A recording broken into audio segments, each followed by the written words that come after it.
মন পাগল করা একটা পিঠার রেসিপি নিয়ে চলে আসলাম। আশা করি অনেক অনেক ভালো লাগবে বন্ধুরা। চট্টগ্রামের ঐতিহ্যবাহী বিনি চাউলের গুঁড়া দিয়ে দুর্দান্ত স্বাদের একটা পিঠা রেসিপি শেয়ার করেছি। আশা করি অনেক ভালো লাগবে। একবার খেলে তো বারবার খেতে ইচ্ছে করবে। এতটা লোভনীয় পিঠার রেসিপি দেখতে চলে আসুন বন্ধুরা।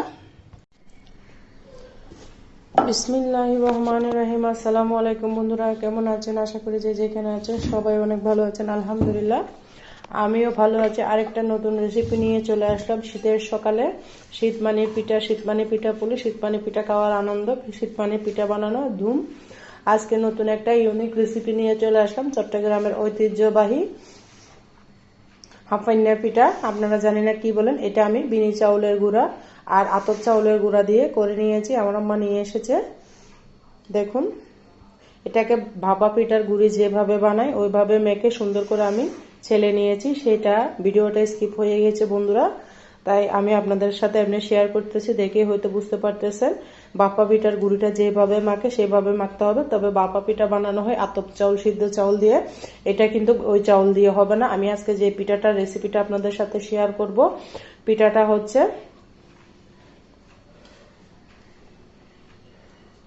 হাঁপান্নে পিঠা। জানি না আপনারা কি বলেন, আমরা কিন্তু হাঁপান্নে পিঠা বলি। বিনি চাউলের গুঁড়া দিয়ে আজকে সেই রেসিপিটা শেয়ার করব। এখানে কিন্তু অবশ্যই বিনি চাউল দিতে হবে, না হলে কিন্তু এই পিঠাটা হবে না। আতপ চাউল, সিদ্ধ চাউল দিয়ে হবে না। আতপ চাউলের সাথে অবশ্যই বিনি চাউলটা ইউজ করতে হবে, তারপর যে আপনার পিঠাটা পারফেক্ট হবে।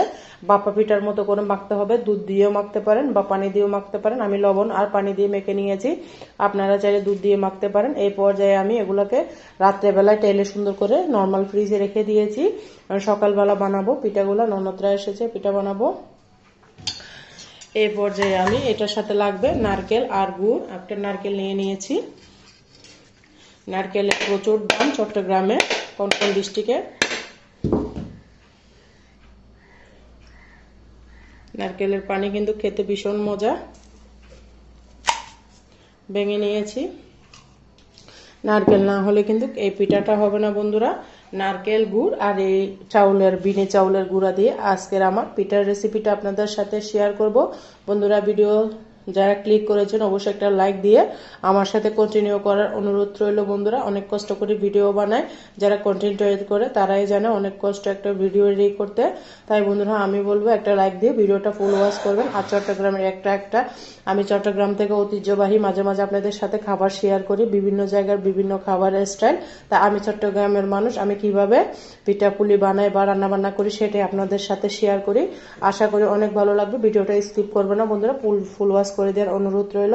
এই পর্যায়ে আমি নারকেলগুলোকে তুলে নিব বন্ধুরা। নিয়ে নিয়েছি গুড়। আমার বাসায় অল্প ছিল, গুড় ছিল না, অল্প একটু ছিল, সেটা দিয়ে বানাবো। তারপর নারকেলটাকে আমি এটা দিয়ে তুলে নিব। আপনারা চাইলে পায়ের সাহায্য তুলতে পারেন, অথবা আমার কাছে এটা দিয়ে ভালো লাগে। চট্টগ্রামের মানুষরা কিন্তু এইভাবে কুড়িয়ে নেয় নারকেল।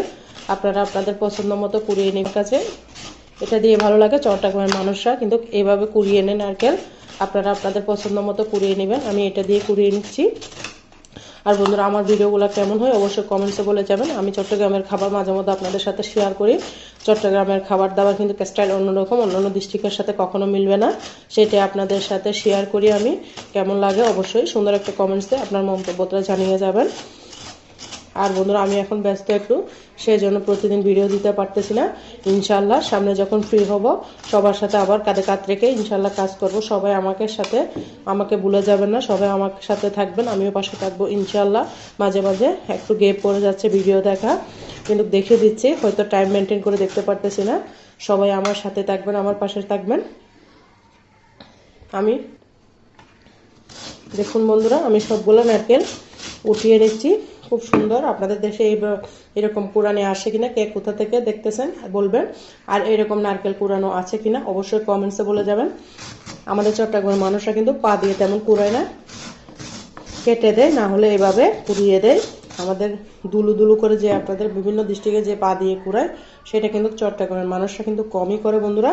চট্টগ্রামের মানুষের কথা হচ্ছে পিঠা খেলে অবশ্যই নারকেলটা দাঁতে পড়তে হবে, সেজন্য কেটে দেয়, না হলে এইভাবে করে দেয় মোটা মোটা করে। খেতে ভালো লাগে। আমরা যেটা শিখেছি আর কি আমরা আমাদের থেকে ছোটোবেলা থেকে, সেটাই আর মাঝে মাঝে আপনাদের সাথে শেয়ার করি। কেমন লাগে অবশ্যই ছোট্ট একটা কমেন্টের মাধ্যমে বলে যাবেন। দেখুন আমি সুন্দর করে কুড়িয়ে নিয়েছি। এ পর্যায়ে আমি পিঠা বানাতে চলে যাব। একদম চিকন চিকন, দেখতে খুব ভালো লাগে। দেখুন বন্ধুরা, সমস্ত নারকেল আমি উঠিয়ে নিয়েছি খুব সুন্দর করে। এ পর্যায়ে আমি গুড়টাকে কেটে নিব ছোট ছোট করে। যারা নতুন রাঁধুনি আপুদের জন্য সবগুলো কিন্তু আমি অল্প অল্প শেয়ার করতেছি। দেখুন বন্ধুরা, শীতকালে পিঠার খাওয়ার মজাই আলাদা। গুড় আর নারকেল দিয়ে আমি সবগুলো কেটে নেব। এ পর্যায়ে চুলার মধ্যে চলে যাচ্ছি। এ পর্যায়ে বন্ধুরা আমি চুলার মধ্যে চলে এসেছি। দেখুন, এখানে কোনো তেল কিচ্ছু লাগবে না, শুধুমাত্র একটা খোলা হলে হয়ে যাবে। আমি কিভাবে দিতেছি দেখে হয়তো বুঝতে হবে, এটা বলে বোঝানো যাবে না। চুলার আগুনটা অবশ্যই মিডিয়াম করে রাখতে হবে। এটা সম্পূর্ণ হাতের সাহায্য করতে হবে বন্ধুরা, এখানে কোনো চামচ দিয়ে ব্যবহার করা যাবে না। সম্পূর্ণ হাতের সাহায্যে কিন্তু এই পিঠাটা বানিয়ে নিতে হবে। দেখতে পারতেছেন আমি কিভাবে বানাচ্ছি।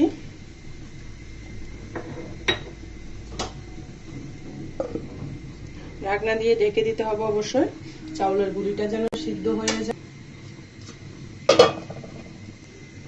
দেখুন বন্ধুরা, পিঠাটা আলগা হয়ে গিয়েছে, দেখে হয়তো বুঝতে পারতেছেন এটা আমার প্রথম পিঠা। দেখুন খুব সুন্দর করে আপনাদের কাছে দেখিয়ে দিচ্ছি, একদম রোলটা হবে পাটিসাপটার মতো। এটা হচ্ছে যে বিনি চাউল দেওয়ার কারণে এরকম হয়েছে বন্ধুরা, দেখে হয়তো বুঝতে পারতেছেন।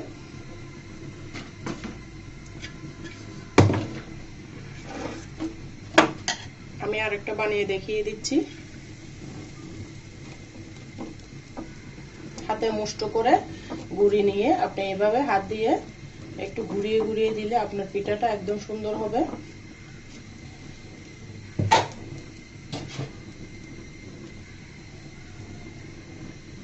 এগুলা কিন্তু এক একটা পিঠা চট্টগ্রামের মানুষের অনেক প্রিয় একটি পিঠা। এগুলা কিন্তু শীতকালে বেশি খাওয়া পড়ে বন্ধুরা। আমি এটাও বানিয়ে দেখাবো। দেখুন বন্ধুরা, আমার কিন্তু এই পিঠাটা হয়ে গিয়েছে। এমনি এমনি উঠে যাবে, কোনো প্রকার তেল ব্রাশ করতে হবে না, কিচ্ছু ব্রাশ করতে হবে না। জাস্ট এমনি শুধু খোলাটা একটু মুছে দিলে হবে।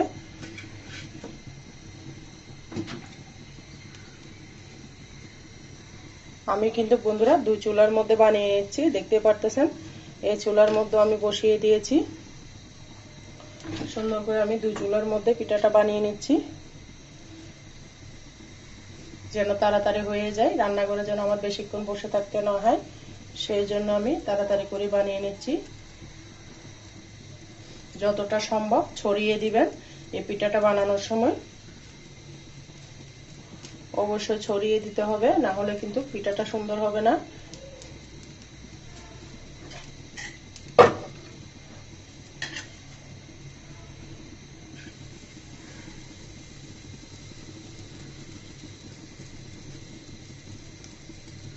সম্পূর্ণ হাতের সাহায্যে আঙ্গুলের পিছনের সাইড দিয়ে করে নিতে হবে।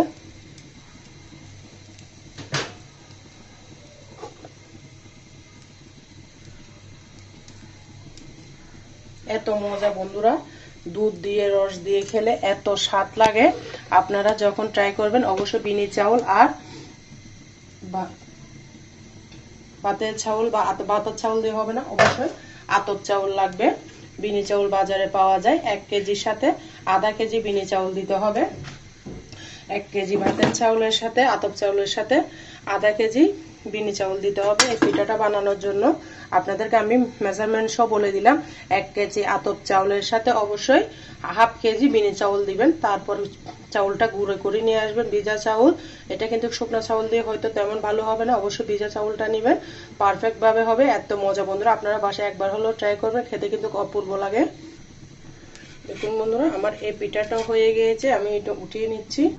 দেখুন বন্ধুরা, আমার পিঠাটা বানানো হয়ে গেছে। একটা পিঠা হতে 30 সেকেন্ডের বেশি সময় লাগে না, 1 মিনিট থেকেও কম, 30 হইতে 40 সেকেন্ড সময় লাগবে। দেখুন বন্ধুরা, আমার পিঠা হাঁপান্নের পিঠা বা বিনি চাউলের পিঠা কেমন হয়েছে অবশ্যই কমেন্টসে বলে যাবেন বন্ধুরা। দুর্দান্ত স্বাদের একটা পিঠা আপনাদের সাথে শেয়ার করেছি, আশা করি অনেক ভালো লাগবে বন্ধুরা। দেখতে পারতেছেন খুব সুন্দর করে আমি পিঠাগুলো বানিয়ে নিয়েছি। দেখতে অসাধারণ। আপনারা একবার হলে এভাবে ট্রাই করবেন, খেতে কিন্তু অপূর্ব বন্ধুরা, আমি জাস্ট ওয়াও। আপনারা একবার খেলে এই পিঠার স্বাদটা কিন্তু বুঝবেন, এতটা মজা, এতটা লোভনীয় একটা পিঠা। দেখতেই পারতেছেন বন্ধুরা, নারকেল দিয়ে গুড় দিয়ে বানিয়েছি, দুর্দান্ত স্বাদের, গরম চা দিয়ে আর না হলে রস দিয়ে খেতে তো অপূর্ব লাগে বন্ধুরা। আপনারা একবার হলে ট্রাই করবেন, আমি বলতেছি এই পিঠা একবার বানাবেন তো বারবার খেতে ইচ্ছে করবে, আমি 100% গ্যারান্টি দিয়ে বলবো। তাই 1 কেজি চাউলের সাথে হাফ কেজি বিটি চাউল দিয়ে আপনারা এই পিঠাটা চটপট রেডি করে ফেলবেন বন্ধুরা। সবাই ভালো থাকবেন, আমার সাথে যারা এতক্ষণ পর্যন্ত ছিলেন সবাইকে অসংখ্য ধন্যবাদ। আজকের মতো আমি এখানে বিদায় নিচ্ছি। সবাই ভালো থাকবেন, সুস্থ থাকবেন, আল্লাহ হাফিজ, আসসালামু আলাইকুম।